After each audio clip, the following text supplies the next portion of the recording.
Hey, it's the Abstractionist. So I'm going to do this Tarot Anti-Bucket List. It's a VR to Strength Reverse. And strangely enough, I never watched Strength Reverse, their video. I watch Tarot with Ruby's video, and I'm looking at it on my watch later list, or my tarot thing. So I'm gonna just do this very quickly because I've done my tarot pet peeves. I'll link that somewhere and just stuff like that. So essentially, here we go. So things I basically don't do, won't do, have no interest in doing when it comes to tarot. Zodiac readings is one. I love pick a cards. I like doing readings, but I don't like zodiac readings anymore. So I personally don't really like watching them unless it's a people that I trust and I like their reading style.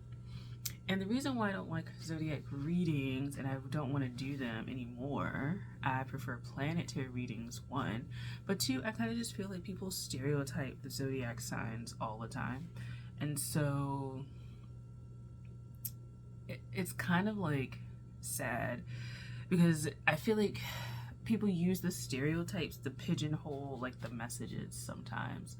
And it's kind of like we never go deeper into tarot with the messages and the readings and kind of what we have to say that can enlighten or offer new perspectives or something like that. We kind of just stay in the stereotypical box, and it's okay, if you're Scorpio, somehow all this shit is dark, or if you're a Gemini, you're really talkative or something like that, two-faced or something like that.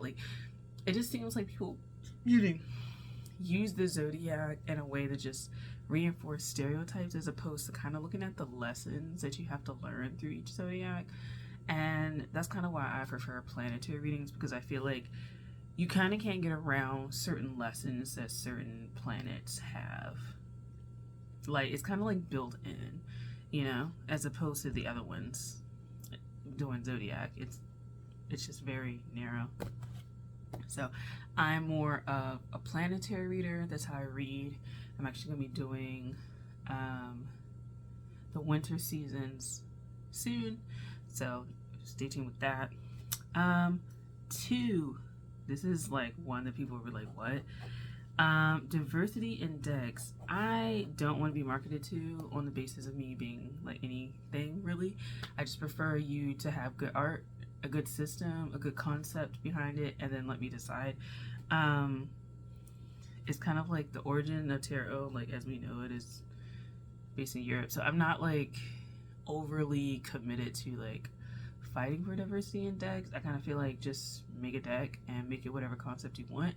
And I think instead of going for diversity, I would just diverse thought, and I would diverse concepts. I don't need to have it the world represented in a deck, because it's just there's always some group that ends up being pushed out or not remembered or just not placed in there, and you're never gonna win when you do that. Just have a really good concept, really good art. And personally, I like abstract kind of decks anyway, so for me, decks that don't have good art to begin with, I don't really care if the people are in there. Decks that don't have good art in general are turn-offs to me. And so the art has to be interesting in some way. So really, you're not going to win with me by marketing because there's more women, queer, black, whatever. I don't really care about that. Do you have good art? Do you have a good concept? Do you have a good system? That's where I am. Three, when it comes to just the overall reading tactics, I personally hate charms. I feel they're filler content. I feel when we're doing tarot readings, particularly pick-a-cards and stuff like that, people tend to, half the reading for each pile tends to start with have charms in there at some point, and I just kind of feel it's filler content. This is in my pet peeves, but it's filler content, and I kind of just think that I just don't need it. I just don't need it. Number 4, deck system competition. To be honest, I really don't care what system it is. I'm not the biggest Thoth person, nor am I the biggest Marseille. I really don't, like, I guess, like, if I were to study this, and that's number 5, this in more greater depth, I would be able to, like, really go hard for, like, Thoth, but, like, when I have read with the Thoth, it's been, like, one of the clearest decks ever. There's nothing, like, deeply esoterical about it for me. Like, I ask it a question, it gives an answer, and then we go from there. Like, I don't know, like, it's just never been, like, such a deep diver for me. And I kind of just hate the competition between them. I mean, people can obviously feel how they want, but I kind of just, like, people just like Rider-Waite-Smith or Rider-Smith or, you know, Rider-Waite whatever. It's like, it's so simplistic, and then the Thoth is just so much, it's so deep, and it's so this, and it's just like, sometimes I just wonder if people are blowing smoke up their ass, like, you know, they're just stroking their own ego because they can, like, read Thoth or something like that, like, and kind of, like, downplaying people's ability to read, like, the other 2 systems, but particularly the Rider-Waite. I guess because the Rider-Waite is, like, way more copied.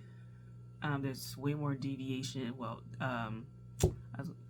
way more deviations, or way more, oh my god, what's the word? I can't remember it. But there's way more decks that are replicating that system than the other ones. And I guess, like, people want diversity, but I would just like you to have your own system for all of this. Introduce new systems entirely. Do that, because this competition thing just blows my mind. Like, I don't know. The last one is extensive study of numerology, Kabbalah, like, anything. I feel like sometimes not all of the people who deep dive into this stuff read for themselves, but I find that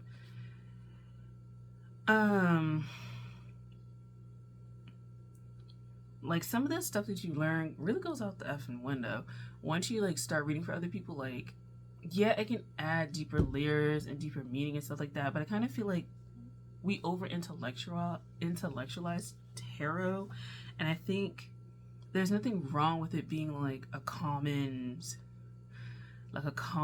divinatory tool. Like, the common folks divinatory tool, or the folk divinatory tool. It's almost like, it seems like people thought tarot in that way was, like, really lowly, and then they wanted to intellectualize it, but now it's, like, overly intellectualized. And I kind of feel like I'm gonna be real, I'm not gonna dedicate 30 years of my life to studying any of this. I kind of feel like the best practice for me at this moment is to just read, and what comes through comes through. For me, this is just like a canvas, and me connecting to the card brings up things. So that's why I'm very visually attracted to the cards that I have.